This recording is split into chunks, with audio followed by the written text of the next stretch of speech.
আল্লাহর কাছে ডাকি, আল্লাহ তুমি আমাকে কালা কুফাসারটা সন্তান দাও, তবু তুমি আমার একটা বাচ্চা দাও যে আমাকে মা বলে ডাকবে।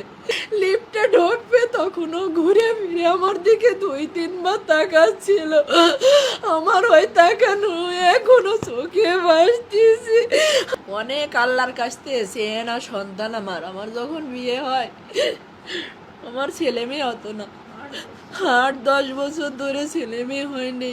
অনেক কষ্ট করছি আমি, অনেক কথা শুনছি মানুষের। মানুষ যা খাতি আমাকে বলছে আমি তাই খাইছি, তারপরেও কোনো সময় আমার ছেলে মেয়ে হয়নি। এক সময় আমি নামাজ রোজা কোরআন শরীফ এইগুলো করতে শুরু করি আর আল্লাহর কাছে ডাকি, আল্লাহ তুমি আমাকে কালা কুফাসারটা সন্তান দাও, তবু তুমি আমার একটা বাচ্চা দাও যে আমাকে মা বলে ডাকবে। ডাক্তার কবিরাজ দেখাতে দেখাতে আমার সিনথিয়া হয় আমার বিয়ের 9 বছর পরে গিয়ে। সিনথিয়ার যখন 4 বছর বয়স, আমার আবার অভাব হয় না, আমি আবার চেষ্টা করি। তখন আমার রাইসা মনে আমার পেটে আসে। হ্যাঁ, তখন থেকে আমাদের জীবনটা বদলে যায়। আমাদের জীবনটা এত সুখের ছিল না, অনেক কষ্টের।